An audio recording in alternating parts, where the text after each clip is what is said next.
Indus water treaty Bharat और पाकिस्तान के बीच पानी बांटने के समझौते का एक बड़ा उदाहरण है। 1960 में वर्ल्ड बैंक के साथ मिलकर इसे साइन किया गया था। ये ट्रीटी 6 नदियों के पानी के बंटवारे के बारे में है जो दोनों देशों से होकर बहती है। ये नदियां हैं सिंधु, झेलम, चिनाब, रावी, व्यास और सतलुज।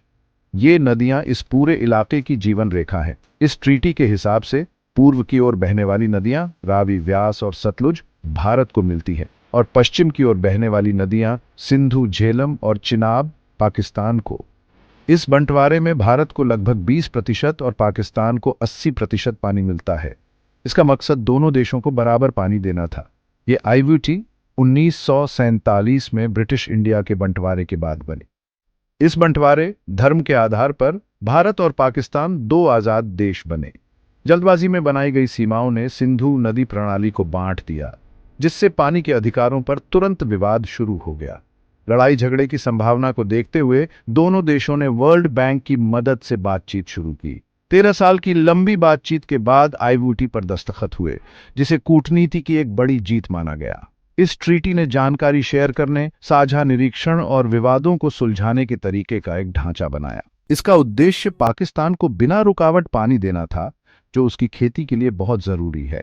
बदले में भारत को पश्चिमी नदियों पर हाइड्रो इलेक्ट्रिक प्रोजेक्ट बनाने का अधिकार मिला, हालांकि कुछ बंदिशों के साथ। 60 सालों से कई बार तनाव और झगड़े के बावजूद आईवीटी ज्यादातर समय तक कायम रही और सहयोग का एक जरूरी साधन बनी रही। लेकिन हाल ही में भारत द्वारा इस ट्रीटी को रोक देने से इसके भविष्य पर सवाल उठ गए हैं। कश्मीर में बढ़ते तनाव के कारण लिया गया ये फैसला दक्षिण एशिया के भू राजनीतिक परिदृश्य को बदल सकता है। इस फैसले के कारणों और इसके संभावित परिणामों को समझने के लिए इस जटिल स्थिति को गहराई से समझना होगा। पहलगाम में हाल ही में हुआ आतंकवादी हमला, जो भारतीय कश्मीर का एक मशहूर टूरिस्ट प्लेस है, भारत पाकिस्तान रिश्तों में एक टर्निंग पॉइंट साबित हुआ। 22 अप्रैल 2025 को रेजिस्टेंस फ्रंट से जुड़े एक ग्रुप ने, जिसके बारे में कहा जाता है कि उसे पाकिस्तान स्थित लश्कर ए तैयबा का समर्थन हासिल है, टूरिस्ट के एक ग्रुप पर हमला किया। इस हमले में 25 लोग मारे गए, ज्यादातर हिंदू तीर्थयात्री, और 17 लोग घायल हुए। इस हमले ने पूरे भारत को हिलाकर रख दिया। ये हमला हाल के सालों में सबसे भयानक था, जिससे भारत में बहुत गुस्सा और निंदा हुई। भारत सरकार ने सीमा पार से आतंकवाद को पाकिस्तान के लगातार समर्थन का हवाला देते हुए सिंधु जल संधि को रोकने का ऐलान किया। भारत का इस ट्रीटी का इस्तेमाल करना, जिसे लंबे समय से बहुत पवित्र माना जाता था, दिखाता है कि भारत पाकिस्तान की इस हमले में कथित भूमिका को कितनी गंभीरता से लेता है। भारत का कहना है कि पाकिस्तान का आतंकवादी गुटों को सरकारी नीति के तौर पर इस्तेमाल करना आईवीटी की भावना के खिलाफ है। भारत का तर्क है कि इस ट्रीटी पर इस उम्मीद के साथ दस्तखत किए गए थे कि दोनों देश शांतिपूर्ण तरीके से साथ रहेंगे। भारत का कहना है कि पाकिस्तान का अपनी जमीन से काम करने वाले गुटों का समर्थन करना उस विश्वास को तोड़ना है। इसके अलावा भारत पाकिस्तान से होने वाले सीमा पार आतंकवाद के पिछले मामलों की ओर भी इशारा करता है। 2008 के मुंबई हमले, 2016 के पठानकोट एयरबेस हमले और 2019 के पुलवामा हमले, जिनके लिए पाकिस्तान स्थित गुटों को जिम्मेदार ठहराया गया था, ने दोनों देशों के रिश्तों को खराब किया है। इसलिए भारत का आईवीटी को रोकना सालों की निराशा और इस बढ़ती भावना का नतीजा है कि पाकिस्तान इन गुटों पर लगाम लगाने को तैयार नहीं है या ऐसा करने में असमर्थ है। पहलगाम हमले पर भारत की प्रतिक्रिया आईवीटी को रोकने से आगे बढ़ गई। कई तेज और समन्वित कदम उठाकर भारत ने अपनी नाराजगी दिखाने और पाकिस्तान पर दबाव बनाने की कोशिश की। ये कदम कई तरह के और दूरगामी भारत के अपने पड़ोसी देश के प्रति रवैये में एक बड़ा बदलाव दिखाते हैं।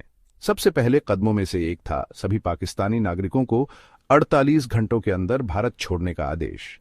ये आदेश छात्रों, व्यापारियों और इलाज के लिए आने वालों पर लागू होता है, जो दोनों देशों के बीच खराब होते रिश्तों को दिखाता है।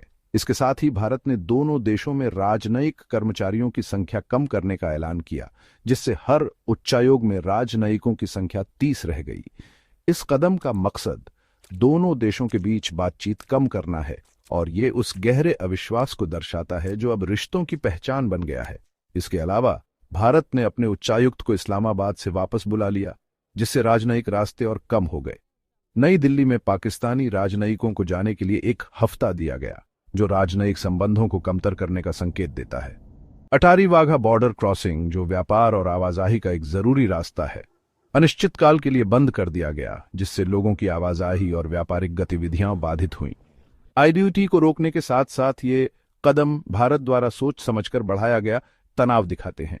ये दिखाते हैं कि भारत सीमा पार आतंकवाद को समर्थन देने में पाकिस्तान की कथित भूमिका के लिए उसे जिम्मेदार ठहराने के लिए दृढ़ है। इन कदमों की व्यापक प्रकृति से पता चलता है कि भारत अपना संदेश देने के लिए संभावित आर्थिक और राजनयिक नुकसान उठाने को तैयार है। भाग 4, पाकिस्तान की मुश्किल, अनिश्चितता का सामना। पाकिस्तान अंतर्राष्ट्रीय निंदा और भारत के बढ़ते दबाव का सामना करते हुए एक मुश्किल स्थिति में है। सिंधु जल संधि का रुकना, जो उसकी कृषि अर्थव्यवस्था के लिए जीवन रेखा है, एक बड़ी चुनौती पेश करता है। पाकिस्तान की प्रतिक्रिया, जिसमें इनकार, चुनौती और अंतर्राष्ट्रीय हस्तक्षेप की अपील शामिल है, उसकी मुश्किल को दर्शाती है। पाकिस्तान की सरकार पहलगाम हमले में किसी भी तरह की संलिप्तता से साफ इनकार करती है। विदेश मंत्री ने एक प्रेस कॉन्फ्रेंस में हमले की निंदा की, लेकिन कहा कि पाकिस्तान का इसमें कोई हाथ नहीं है। उन्होंने भारत पर इस घटना का इस्तेमाल अपने भू राजनीतिक एजेंडे को आगे बढ़ाने और पाकिस्तान को बदनाम करने के बहाने के तौर पर इस्तेमाल करने का आरोप लगाया। उन्होंने अंतर्राष्ट्रीय समुदाय से हमले की निष्पक्ष जांच करने का आह्वान किया। प्रधानमंत्री ने राष्ट्र को संबोधित करते हुए ज्यादा नरम रुख अपनाया। आतंकवाद से लड़ने के लिए पाकिस्तान की प्रतिबद्धता दोहराते हुए उन्होंने भारत से ऐसे कामों से बचने का आग्रह किया जिनसे तनाव और बढ़ सकता है। उन्होंने द्विपक्षीय मुद्दों को सुलझाने में बातचीत और कूटनीति के महत्व पर जोर दिया। हालांकि उन्होंने पाकिस्तान के अपने हितों की रक्षा करने के संकल्प को भी रेखांकित किया और कहा कि वह अपने जल अधिकारों की रक्षा के लिए सभी उपलब्ध विकल्पों का पता लगाएगा। पाकिस्तान हमले में शामिल होने से इनकार करते हुए अंतर्राष्ट्रीय समुदाय को अपनी बेगुनाही का यकीन दिलाने में मुश्किल का सामना कर रहा है। पाकिस्तानी जमीन से काम करने वाले गुटों के लिए जिम्मेदार ठहराए गए पिछले हमलों की विश्वसनीय जांच न होने से उसकी विश्वसनीयता कम होती है। इसके अलावा सिंधु जल संधि में एकतरफा बाहर निकलने के प्रावधान न होने से पाकिस्तान के कानूनी विकल्प सीमित हैं। भाग 5, तत्काल प्रभाव, रुकावट, प्रलय नहीं। भारत द्वारा सिंधु जल संधि को रोकने का पाकिस्तान की जल आपूर्ति पर तत्काल प्रभाव कम होने की संभावना है। ऐसा मुख्य रूप से इसीलिए है क्योंकि भारत के पास अभी पश्चिमी नदियों के पानी को मोड़ने के लिए पर्याप्त बुनियादी ढांचे की कमी है। संधि में भारत को इन पानी का इस्तेमाल कुछ उद्देश्यों के लिए करने का अधिकार दिया गया था, लेकिन इसमें पानी को पूरी तरह मोड़ने का प्रावधान नहीं था। फिलहाल भारत के पास सिंधु, झेलम और चिनाब से बहने वाले पानी की विशाल मात्रा को स्टोर करने और मोड़ने के लिए जरूरी नहरों और जलाशयों का नेटवर्क नहीं है। ऐसा बुनियादी ढांचा बनाने के लिए काफी समय, संसाधन और संभवतः अंतर्राष्ट्रीय सहयोग की जरूरत होगी।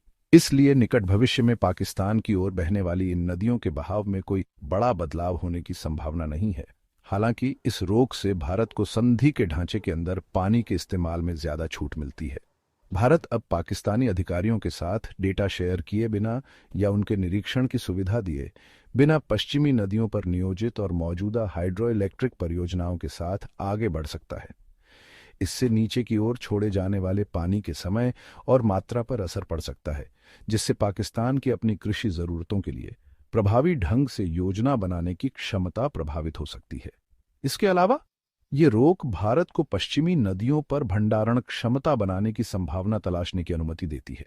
हालांकि ऐसी परियोजनाओं को पाकिस्तान के विरोध का सामना करना पड़ सकता है और पर्यावरणीय प्रभावों पर सावधानीपूर्वक विचार करने की आवश्यकता होगी। यह रोक भारत को ऐसे रास्ते अपनाने का विकल्प देती है अगर वह ऐसा करना चाहे। यह रणनीतिक लाभ भले ही तत्काल प्रभावी न हो, लंबी अवधि में महत्वपूर्ण हो सकता है।